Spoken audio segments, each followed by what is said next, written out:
Blog Talk Radio.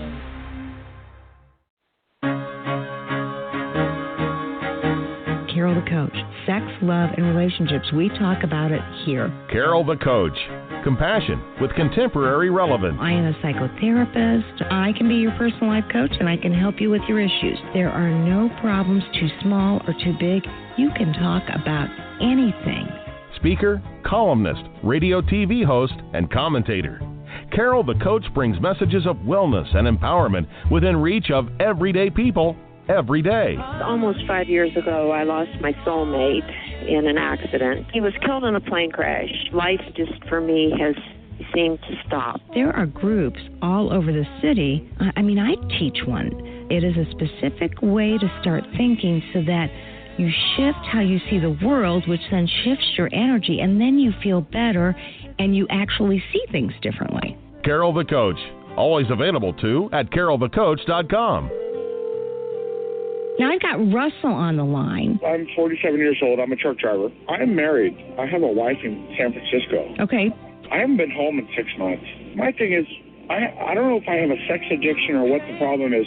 Why do I want what I can't have? And as soon as I can have it, I don't want it anymore. You're right on target when you say, I don't know if I have a sexual addiction. Well, guess what? Yes, you do. And you know what? That's my specialty, Russell, so you're at the right place. Continue. I meet women online, and I'm in a different part of the country. I travel all 48 states, so I love sex. I hear self-esteem issues. You never felt good enough, and you didn't feel like you were getting what you should have then, and you're reenacting that now. Do you want to change that about yourself? You get what you need. Oh, yeah. Well, welcome. I am on a high. I'm having a major dopamine hit. Well, I'll tell you why. I think I kind of shared with you last week. On Wednesday, my book that I wrote, Help Her Heal, went public. It's on Amazon right this minute, and it's an empathy workbook for sex addicts to help their partners heal. And, it's really interesting today because I was talking with a man who said that he was being evaluated by a psychologist, and the psychologist said to him, you know what you need? You need to help your daughter to find out who she is. And the number one way you can do that is by sharing your empathy with her. And he said, how could that be possible? And and the psychologist said, when you can acknowledge who she is, what she thinks, and how she believes, whether you agree with it or not, you are affirming her, and you're giving her sense of confidence. And so developing empathy is not just for the partner. It's for your family. It's for your daughter. It's for your son. It's for anybody who wants a connection with you. And empathy is the antidote to sex addiction because it provides connection. And so many of you have heard me talk about it. I talk about this formula called AVR. Acknowledge the issue, validate the feeling, and reassure the person that you're working on things and that you are the new and improved. Now, you won't want to get that cocky. So let's just say that, let me see here. Let's say that you got a wife who saw an unknown text come up on your phone. And she says, let me see that phone. Whose number is this? And you look at the number and you don't know. And the message just says, call me. Now, most addicts will think, oh boy, that's probably somebody from my past, but I don't know who it is. And I thought I blocked all conceivable numbers. And so the first thing you do is you want to acknowledge the issue. And you want to say to your wife, you know what? this is incredibly scary for both of us, but I can imagine that you're really frightened because it looks like I'm in good recovery, and then all of a sudden something pops up to say to you, maybe he isn't. And I get that. And like I said, maybe you're feeling really scared, worried, or anxious that I am not the man that you want me to be. But I want to reassure you that I am living my life in integrity now. And even if it is hard to believe, I will do whatever it takes to prove to you that I don't know whose number this is. You know, if you want to give me a polygraph, give me a polygraph. If you want us to call the number together, we can do that. If you want to call the number from an unknown number off of your phone, let's do it together. Let's get down to the bottom of this. Well, when you do that, you're working on empathy. And even if she looks at you and says, you're full of crap, you just look at her and say, I don't blame you for not trusting me. And you do it again. You've been through a lot.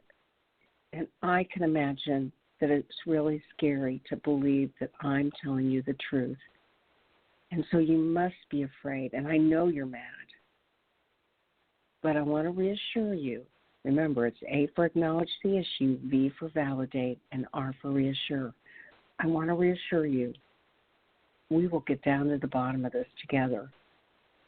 And I want to do this with you because I want to help you heal.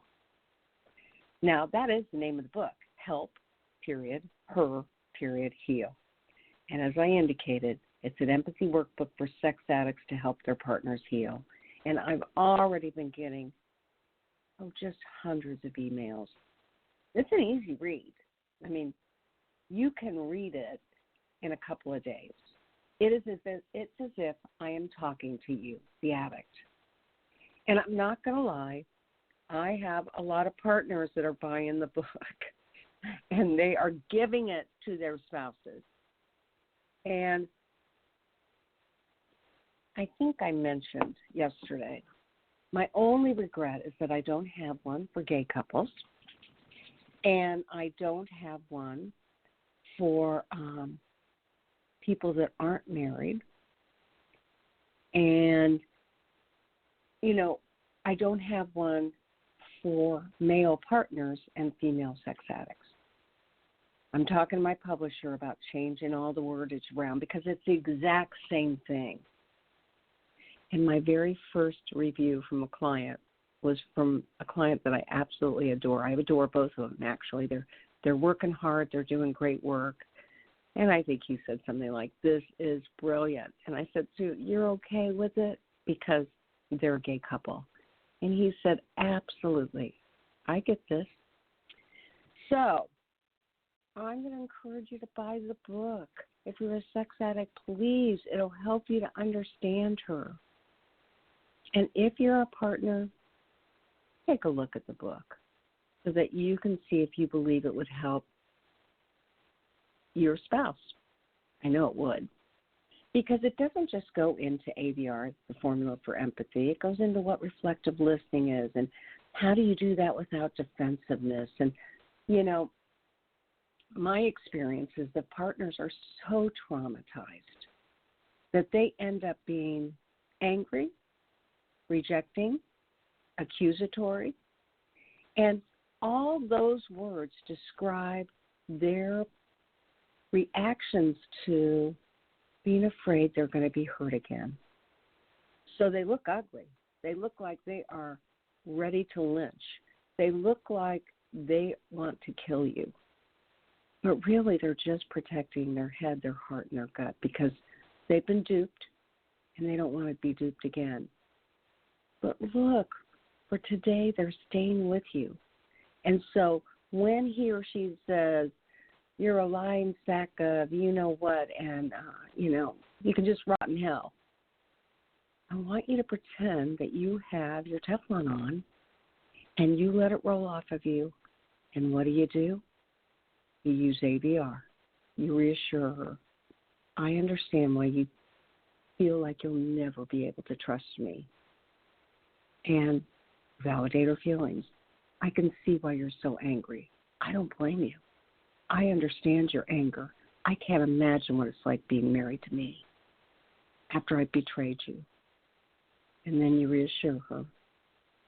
But I want you to know that's why I'm going to 12-step groups. That's why I'm seeing my CSAT. That's why we've got you with a partner specialist that knows your trauma. And we are going to get through this together. We're going to make it. And you can say anything you want to me because I am going to be the container for any feeling you have because I want us to work out.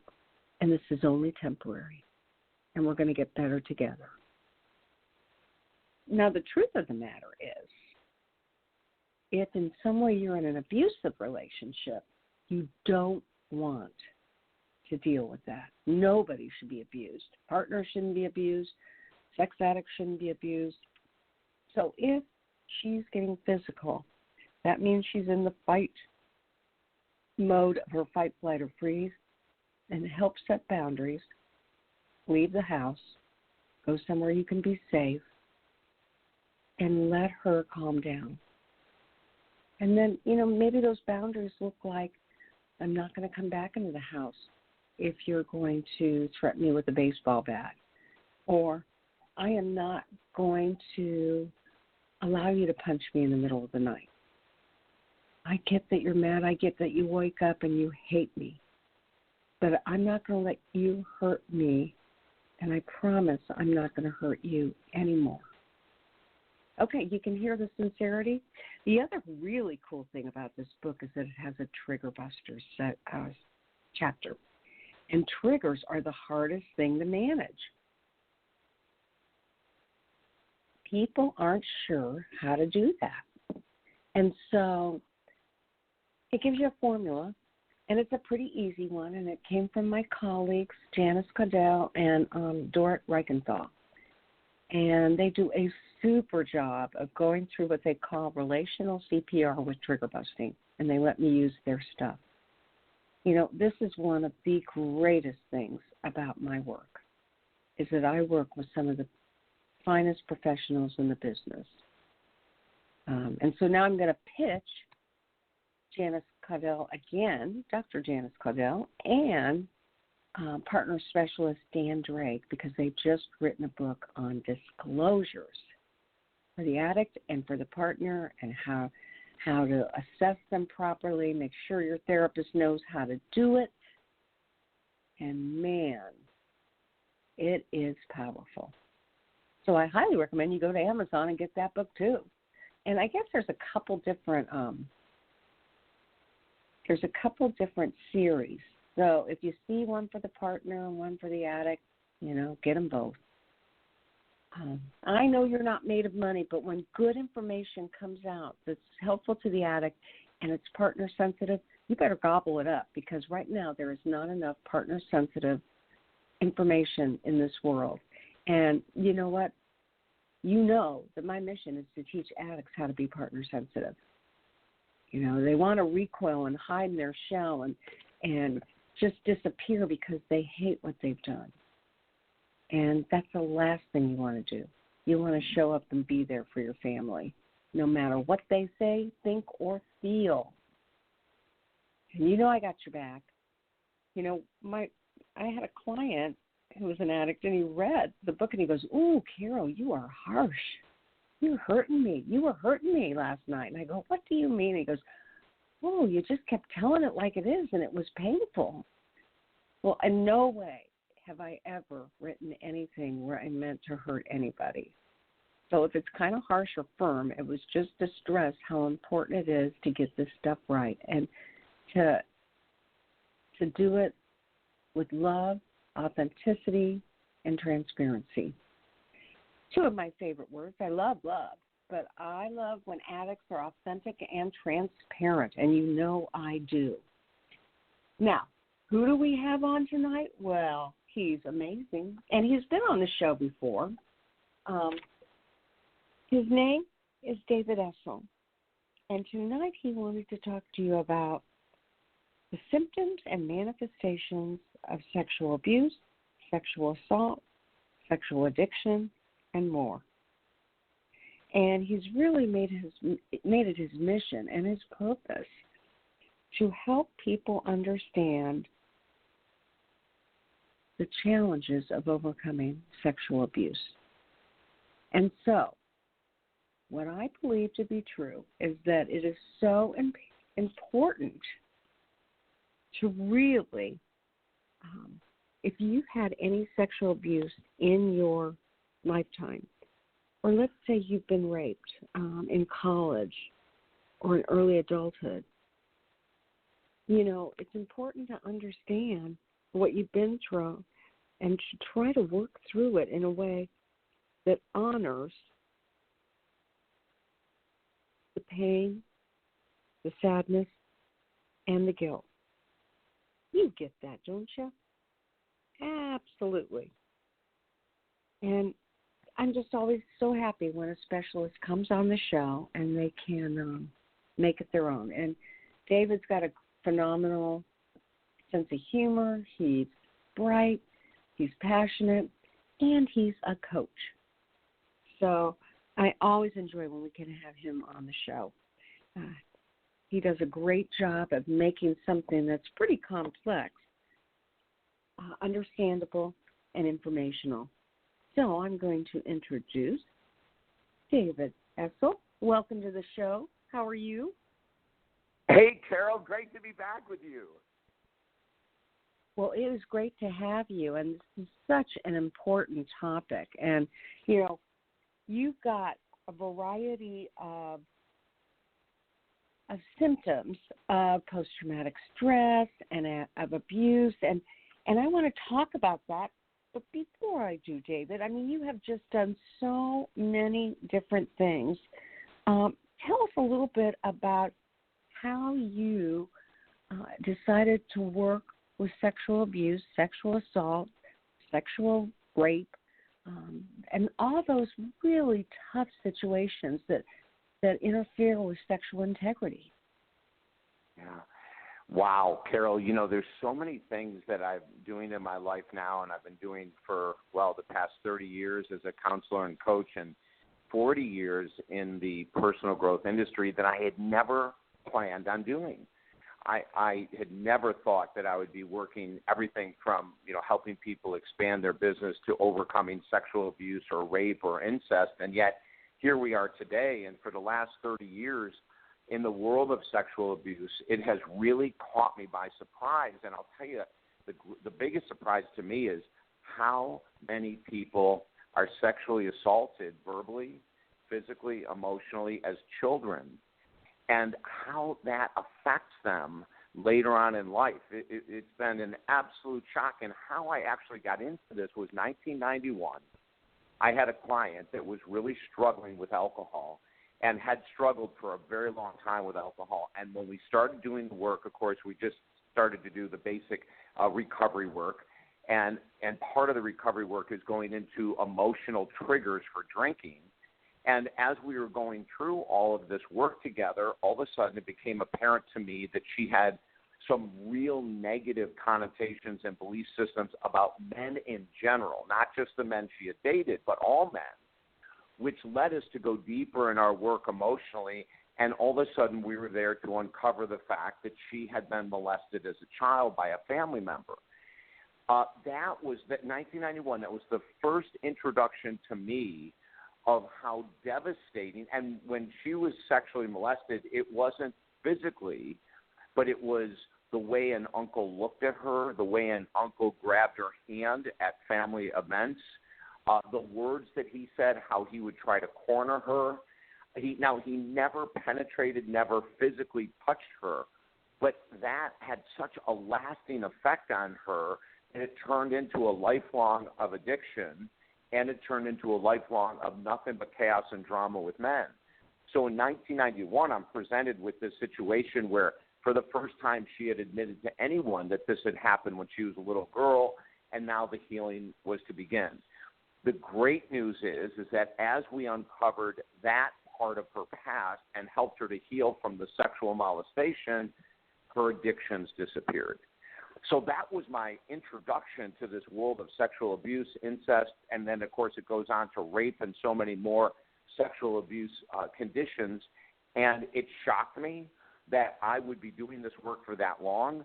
But I'll tell you, just like you know this, Carol, with your background and what you do today, is that it is so incredibly rewarding when we can help someone free themselves from their past. Absolutely. And you know, because you and I have talked, I ran a sexual abuse program for 6 years in a little county in Indiana, and I saw all the perpetrators, all the survivors, and their loved ones. And we tried to work on reconciliation and keeping them safe. That was the goal. But if they weren't in a safe situation, safety came first. And, you know, David, what I know about kids is if they get early intervention and learn how to say no and have support people that understand them, they are resilient, can get through it, and even become stronger. But in 91, I mean, we didn't even start talking about sexual abuse till 84 and 85. So in 91, there was not very much information on that. And wow, that meant your client was really on her own until she talked with you. And that was so significant. And the fact that she got better speaks to the work that you did with her. And her vulnerability, right, Carol? Like her willingness when we got to the sticking point, her willingness to be vulnerable and honest and to want to work through the pain. You know, a lot of people will reach a certain part of recovery from sexual abuse or assault or addictions. They'll reach a certain point, and then they won't want to follow through because they have to go through too many difficult memories, too many difficult emotional thought processes, belief systems that have to be shattered, and they'll stop. She was one of those people that, and we've been blessed with so many of these type of clients, that once we found what the real hold on her was that came from her childhood, that she was willing to dive into it. And you know, and Carol, too, going back to 1991, if you remember back then, you know, the only thing that we talked about was stranger danger.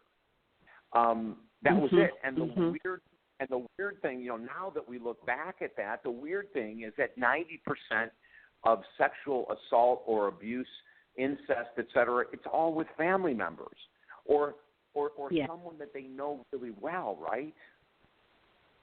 Absolutely, and that's why I'm so excited that you're going to be talking about symptoms, because let me tell you what I know in terms of sexual addicts and in terms of partners that love sex addicts. A lot of them have had their own trauma in childhood too, and just like you said, they haven't talked about it with anybody.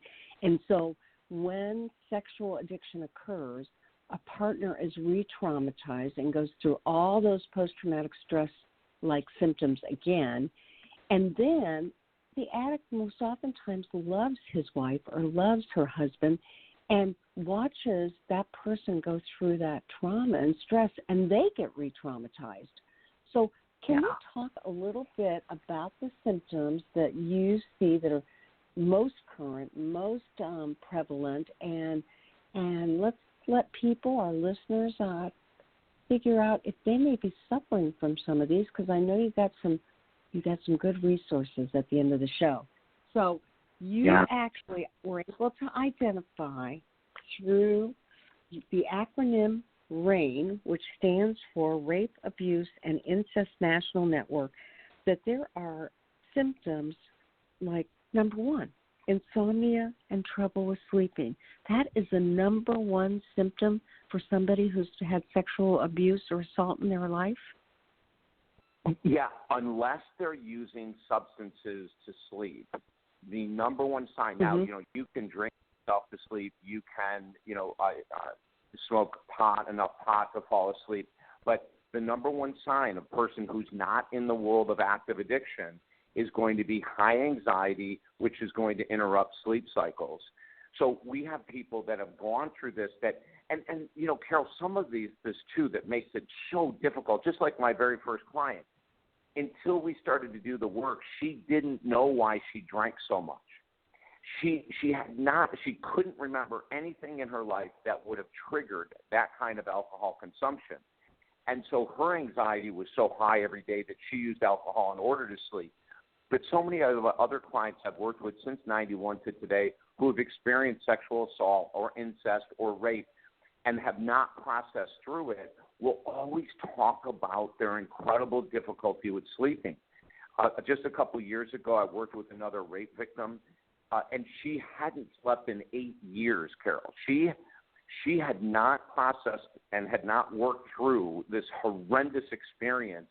And so when she tried to sleep at night, of course, and anyone that has anxiety based on any type of sexual issues whatsoever knows that the anxiety comes most alive at night. Now, I want to clarify something here. It becomes most aware in our mind at night, but it's running the show 24/7. So, but when they try to sleep and they shut their eyes and there's no distraction of music or television or work or kids or whatever else they're involved with, that's when that anxiety starts to really get their attention. And then hence we have a population addicted to Ambien and sleep drugs and alcohol. And the bottom line underneath it all is anxiety created by events that they have not processed through and healed from. It's a huge, huge issue, the sleep issue. Well, you're right, and sleep is the number one contributor, or I should say insomnia or disturbed intermittent sleep problems is the number one contributor to more anxiety and more depression. So I guess what we're saying here is if you're not getting good sleep and you have a past that you're either running from or you want to deny, it's really important to get to a specialist who can work with abuse and assault, correct? Absolutely, Carol. It's one of those signs that, like all of our listeners right now with us right now, you know without a doubt if sleep is an issue or not. It's real easy for you to know as the individual listening. And then you want to go a little deeper and say, well, what is it? What is it that's creating this anxiety? And in the case of sexual assault, rape, incest, et cetera, that's going to be a huge driving force. Once you can get to the core and you see the correlation between your anxiety from unfinished business from your past, you can then begin the process of working through it and actually be able to use much less of whatever substance you're on to sleep and eventually become substance-free. Yeah, that is absolutely amazing. So now what's the second most common symptom or manifestation of abuse and assault? Well, when I think of it in the terms of numbers, I always think of low self-confidence and low self-esteem. Individuals that have been assaulted in any sexual form whatsoever, more often than not, they do not have a strong connection with self until they go through the healing. So now this whole thing with low self-confidence, low self-esteem is going to bleed into every other point that we could talk about, because individuals with low self-confidence and low self-esteem are going to choose partners that are incorrect for them. They're going to be involved in the world of addiction. They could stay in the world of sexual addiction because of the fact that they do not feel worthy from their past experiences. They do not feel worthy of being with people who will respect them, love them, and treat them with respect. There's so many of the symptoms that are coming out of the sexual abuse victim or with the sexual abuse victim that will cross over each other. So we have some people that are both struggling with substances to sleep and they're struggling with sleep. We have people that are struggling with low self-esteem and low self-confidence that will continue to pick people that will reinforce that concept that they don't have the confidence and the self-esteem that they should. It's a vicious cycle. The great news that we can say about all this is that everything is solvable. Everything is healable if we're willing to do that deep work. Oh, I get that. And, I saw some statistics that said that isolation and agoraphobia are two primary symptoms for people who really their anxiety has gotten the best of them and they don't feel it's safe to go out. Can you share a little bit about that? Yeah, going back to like agoraphobia, and for those who may be unfamiliar with that term, basically a fear of being outside of their comfort zone of their home. So individuals with agoraphobia will come up with thousands of valid reasons as well as reasons that aren't valid as to why they can't be engaged in society, of why they must stay isolated. The case of one of my rape victims who was agoraphobic for 7 years. Now, this is an interesting case, Carol, because she had actually worked with 7 different counselors before she came into my office. And in those 7 years of working with 7 different counselors, that she was so agoraphobic and was on so much medication that she literally couldn't leave the house. She was in the biggest brain fog, antidepressants, anti-anxiety meds, sleep meds. And she had become so addicted to them all that she had created this in her mind that this was the rest of her life. You know, not leaving the house. She would take a taxi to get groceries every couple weeks, but was incredibly malnourished. So when we talk about agoraphobia and people go, oh, it's a fear of leaving your house, just go out and enjoy the sun. That's not the type of work that's going to be done or it's going to have any kind of effect with someone that's gone through any of the sexual assault ideas or thoughts or principles that we're discussing tonight. And if you can imagine, for those who have never experienced or never worked in this world of agoraphobia, if you can imagine what it must be like to go to open your front door and close it, and then go back and open it again with your attempt to go out into the world and then close it and eventually just keep it closed. It is a suffocating experience. To have agoraphobia, that's probably the best word I can use. It suffocates us. It makes us feel lifeless. Well, I get that. And, you know, when you combine the internal feelings and emotions that cannot be processed because people don't know how to go about doing that. And as you mentioned it earlier, they may start the work and it's so painful that they don't want to proceed. They think, I'll just go ahead and stuff it back in the box. And they compartmentalize, and that, well, you know, whatever you resist persists. But the other issue is sometimes they either have come from very dysfunctional families, like you indicated earlier. A lot of times the abuse occurred as a child in the family, or sometimes they marry dysfunctional people that don't know how to support them, don't know how to validate feelings, that kind of thing. So what do you think? Dysfunctional relationships, what's your experience with that as maybe a symptom? Well, you know, when we think about sexual abuse and we think about a lack of trust in men and or women, here's the weird thing, and if our listeners can follow this pattern, we will choose people who remind us of our childhood. And let's say we're talking about childhood incest or rape or molestation.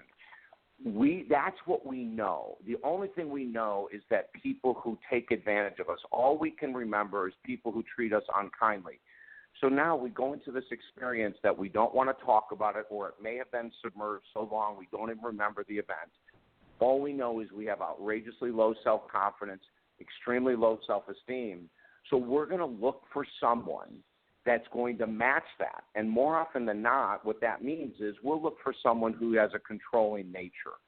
The less confidence we have, the lower self-esteem, it always equals the picking of incredibly improper partners. So we want to look at this and say, hey, if you look at a track record, and I'll give you an example. I worked with a woman out of Australia. She was in her 50s. And the only reason she contacted me wasn't because of sexual abuse or sexual assault or incest or anything like that at first. The only reason she contacted me was because she had selected from high school on only men who were verbally and or physically abusive. So she had a pattern, and she couldn't figure out why she was attracted to bad boys. Why was she attracted to people that had no interest in her interest of health, emotional health, physical health? And when we did the work and we started going back, and we found that she was one that had been assaulted as a young girl, and so she was picking people that treated her similarly to the way that she was treated when she was molested as a young child.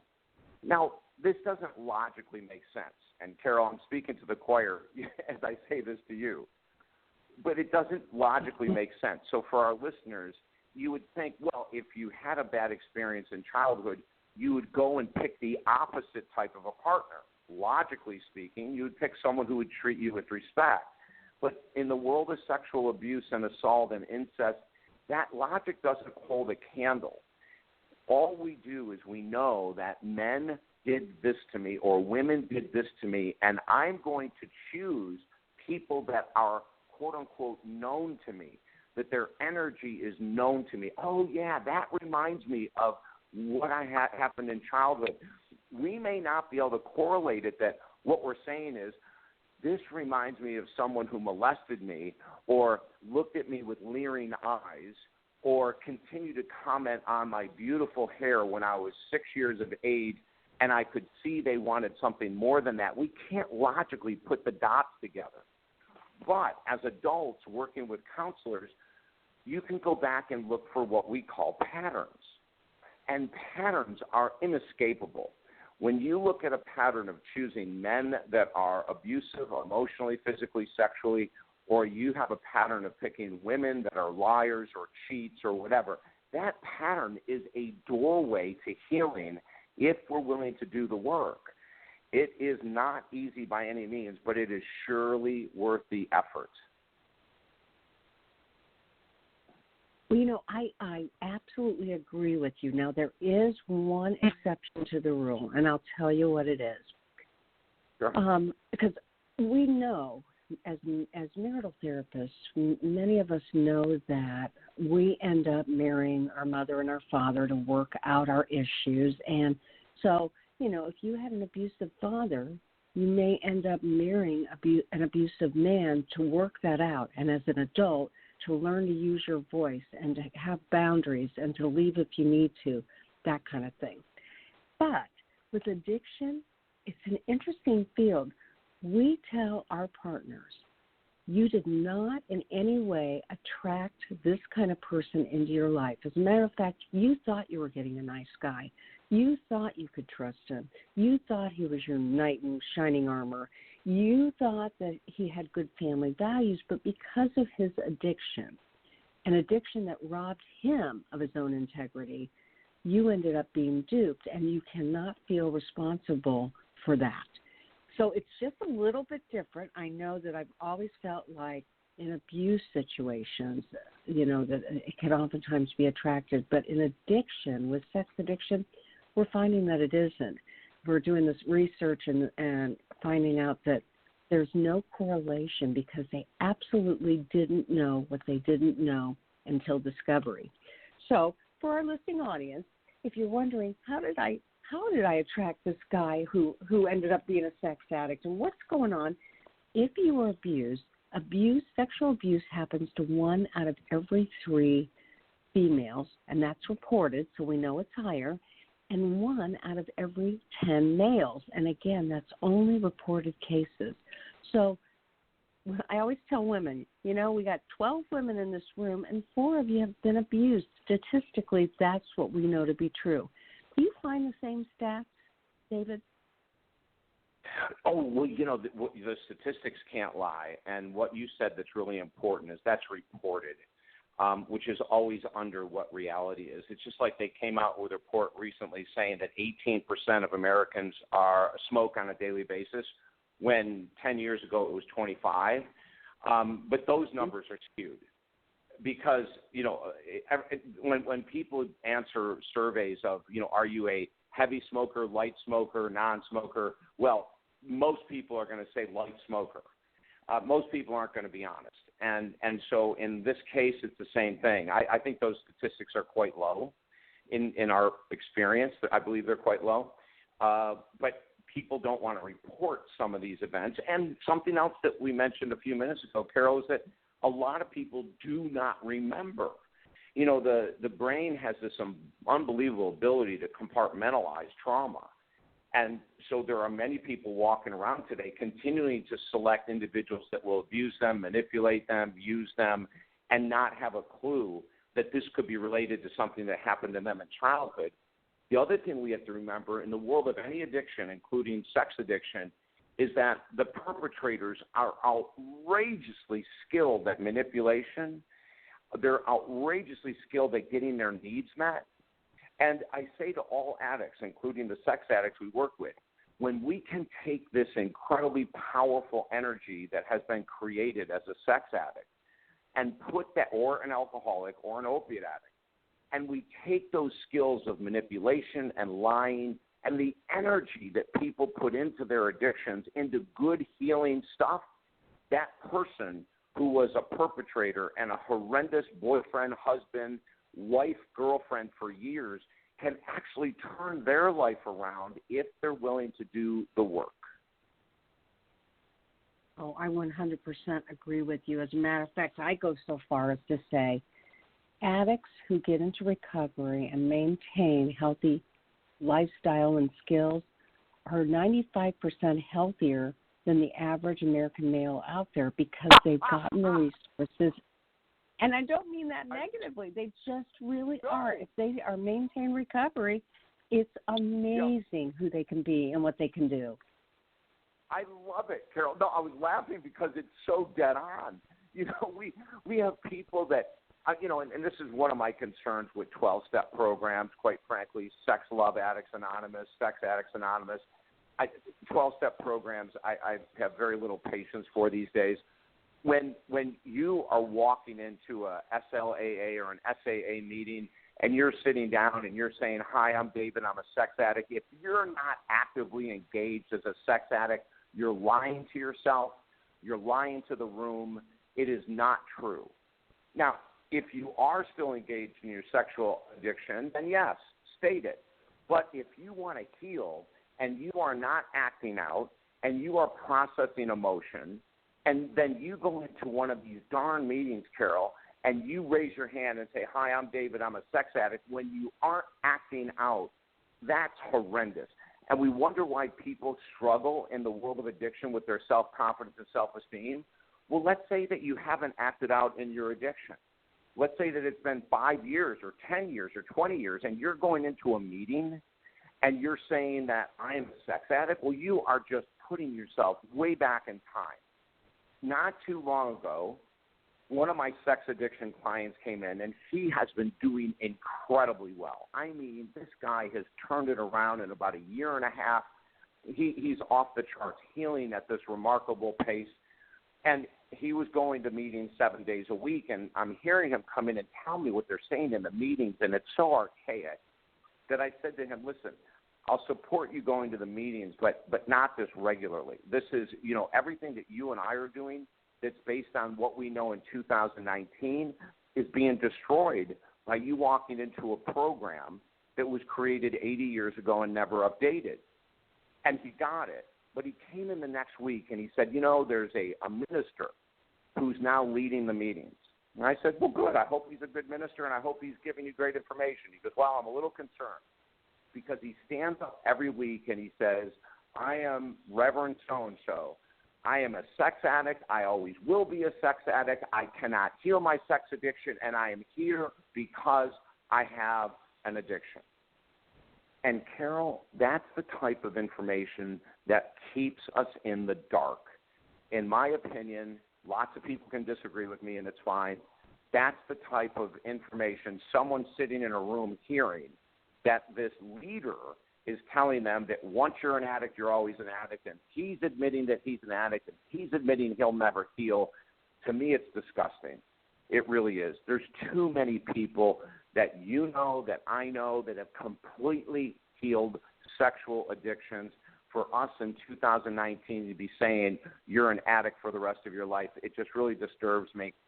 And if I was in that room and I heard that, I wouldn't go back. I'd say, well, what's the sense of me doing this work if I'm going to be an addict for the rest of my life? So we have to be very careful of what we're buying into. Well, and you bring up a very, very good point. And like you said, there may be people that argue with you, but that you give, I think, some extra hope, strength, and recovery to addicts who really are doing good work, and you're worried about that identification of you're an addict when in reality they're in that 95% of, I said, hey, you're healthier than 95% of people out there. So now let's talk about a couple of other things, some more symptoms and manifestations. You said that post-traumatic stress disorder, PTSD, is oftentimes a symptom of abuse. Tell our listening audience, what do you consider to be PTSD?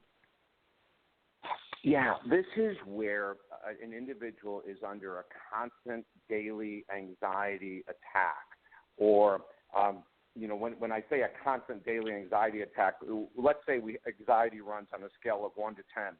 PTSD can be a 4 out of 10. There's just this underlying unsettledness. I have had clients in the past, sexual abuse clients, that have woken up in the morning without any idea at all what the day was going to go like, but they had a pit in their stomach. And they were coming in saying, this has been going on for 20 years. I wake up every day first thing in the morning and I feel the anxiety. That's an example of PTSD. With some people, they can't go into crowds, or they can't go into stores that are overstimulating, or cities that are overstimulating. For some people, a loud noise, a firecracker, the slamming of a door, can set them off. And so PTSD, post-traumatic stress disorder, is something that almost all sex abuse survivors, assault survivors, incest survivors will start to recognize, especially once they start to do the work that you do, the work that I do, and other really good counselors around the country. They'll all of a sudden, Carol, start to recognize that there's always this underlying fear or anxiousness or even an underlying depression that they can't quite get their head wrapped around. That's what it feels like to have PTSD. Well, that makes a lot of sense. And, we know that trauma victims, more oftentimes than not, suffer from PTSD because PTSD is a manifestation of your brain going offline because you're in a chronic state of fear and anxiety. And so it goes into that fight, flight, or freeze mechanism that comes from the amygdala, and it takes that prefrontal cortex right off the charts, and people do the very best they can with what they have available to them. And so that's where isolation can occur. That's where hypervigilance can occur. That's where tremors and speechlessness and insomnia and all those symptoms that say, hey, this is worse than just generalized anxiety. This is fear of what's going to happen next. Exactly, Carol. And the other thing that we have seen in our practice that is a parallel to PTSD is addiction. Food addiction is huge with some sexual abuse survivors and sexual assault survivors. One of the reasons that we believe that food is, well, first of all, it's easily accessible, it's inexpensive, but also when you have that addiction to food going on and you're gaining weight, you are putting up that physical barrier. You are saying, I don't want that intimacy. I don't want, now this isn't all, because we know that there are some sexual abuse survivors that become outrageously promiscuous that could be in great shape, but that they're acting out their PTSD in a different way. For those who use food, though, it becomes not only a soother because sugar, salt, white flour, and fat go to the same pleasure center of the brain that alcohol goes into. So we know that food numbs emotions. It takes us out of the reality of stress for a very short period of time. And then it can also, as it adds weight to the body, it can add an insulation to try to protect us from that intimacy that we so fear that could turn into sexual assault or abuse again. Yeah, that's a good point, a very good point. And I always say where promiscuity is discussed, more oftentimes than not, when somebody has developed promiscuity after they've been assaulted or abused, it's oftentimes them wanting to take control of a situation as opposed to letting things happen to them. And it's not a healthy functioning tool. It's maladaptive as all get out, but it's still the best they can do with what they know at the time. Carol, you're right on. Maybe a month ago or so, I spoke at an event for sexual abuse survivors, and one of the women who put it on was a sexual abuse and incest survivor, and she said that she would use her body to control men. And it was her way of getting back. You know, we've worked with, 50 or more strippers, exotic dancers over the last 30 years, and each and every one of them said the same thing, is that they came in, they wanted to heal, but they understood why they were doing what they were doing. They understood that their purpose in life now was to take advantage of men, the same type of men that had abused them when they were young. So this cycle continues and continues and continues. The great news, and one of the things I'm really just so happy with your show and appreciate being on it, is that people need to hear, yes, there's trauma, yes, it's terrible, yes, it's traumatic, and yes, you can heal. You know, that is, again, another strong message, and I would absolutely agree with that.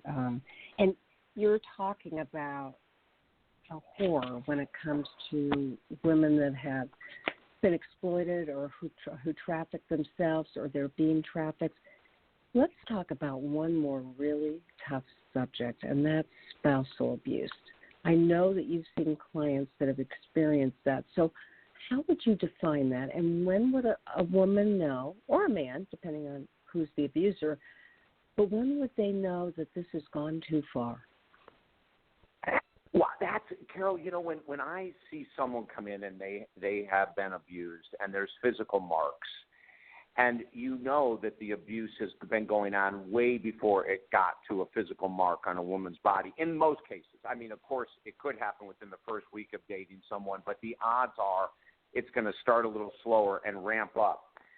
What we see is we see a parallel many times with women who stay in those environments as a replication of what she saw growing up between her own mom and dad, or stepdad and mom, or dad and stepmom.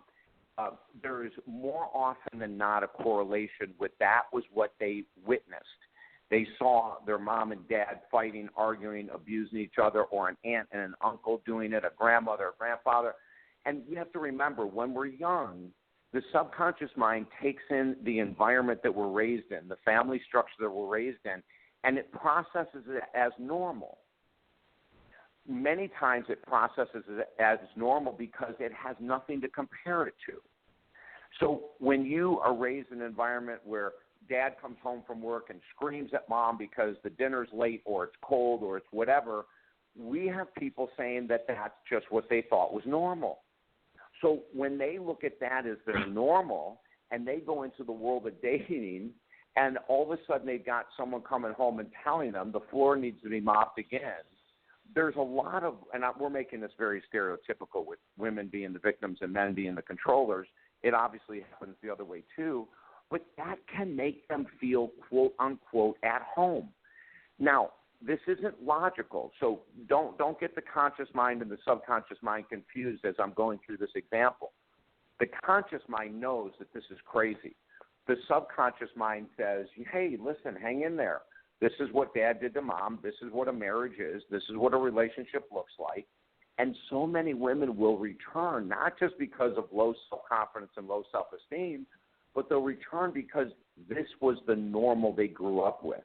As abnormal as it might be to a large portion of the world, it's not abnormal to them, and so that can easily encourage them to keep returning to someone who is an abuser. Yeah, that absolutely makes sense, and it's like it's predictable, it's familiar, and it's their own paradigm that they grew up with, so of course they believe that. Now, David, how can people get a hold of you if they want to work with you personally? Because you're a coach, and I know that you probably can work with people via Zoom or phone coaching. What services do you offer?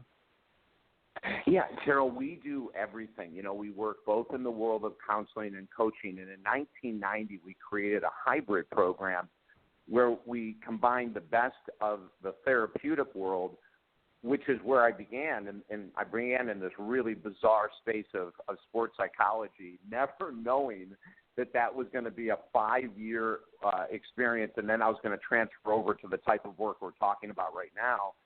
But we made this hybrid program of half therapy, counseling, half coaching. The coaching part is the written part, the assignments, the homework, the going deep in the written world, not just the speaking world. People can go to our website, talkdavid.com, TALKDavid.com. You can read about our sexual abuse course. We have a course that we take people through with it. We have a daily video program for free. It's called David Essel's Daily Video Boost, Carol. People can sign up. It's a subscription. It doesn't cost you anything. And every day you're going to get a motivational 3-minute video from us in your email box that is highly relevant to any addiction that someone might be going through, including sexual assault, etc. And then there's all of our books there that will have stories about people that we've worked with over the past 30 years. And again, we do all of this work and so much that we offer for free because we really do believe that there's plenty of people out there that can benefit, that can radically change their life.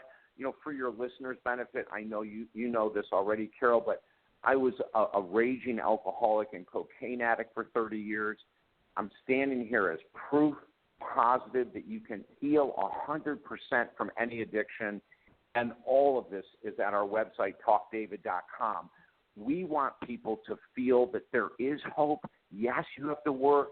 Yes, you have to commit to your own personal growth, but you can shatter all the PTSD you might be experiencing right now, the addictions, the poor choices. You can shatter all of this and create a life that is absolutely remarkable. Oh, I love hearing that. So one more time, it's www. Say that again. Talk David. Yeah, www.talkdavid, TALKDavid.com, and that's where you'll see all of our courses up there and the free videos and our books.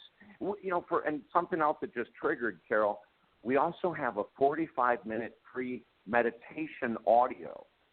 People that struggle with any addictions whatsoever, any amount of low self-esteem and confidence or PTSD, you will benefit immensely by using a meditation audio on a daily basis, and we have one for free at talkdavid.com as well. Wow, what a plethora of services. I encourage everybody to go to your website, get those free 3-minute hope, strength, and recovery kind of videos, and do the mindfulness course, and then, of course, look at his other online courses. This is a dynamo coach, and it sounds like, David, you've worked really hard to be able to provide a variety of services. I want to have you on the show again, so keep me posted as to what you're doing. Carol, you know, TJ, my publicist, loves you. I love being with you. So you know we're going to keep you posted, and I can't wait to come back with you. Well, thanks, David. Hey, guess what? I just had a new book published, and it's on Amazon, and it's called Help Her Heal. And it is a book, it's an empathy workbook for sex addicts to help their lives heal. So if you see it around, you know who wrote it. Oh, my God. Hey, congratulations. I know. Don't you love it? Isn't it fun? That's so awesome. You know, I want to get a copy of it. Well, there you go. You know where to go. Go to Amazon. Then next time I'm in Florida, I'll come and autograph it. I just got back, as a matter of fact. Yeah, we're both Floridians, aren't we? Kind of, sort of. Okay, you take care too. Have a great one. Tell TJ I said hello. Bye. Bye. That was David Essel, life coach for over 30 years. Obviously, he's been through a lot himself, and he has turned his life around, and he's making a world of difference in the lives of others. And I got to go. The show's over. But you know what I say. I know you can repeat it. I know you can repeat it. You've been listening to it for 5 years. There will only be one of you at all times. I fearlessly want you to have the courage to be yourself. You know I don't promote myself much, but hey, check out my book, would you? Help, Her, Heal. And I will see you next week for more sex health with Carol the Coach. Make it a good one.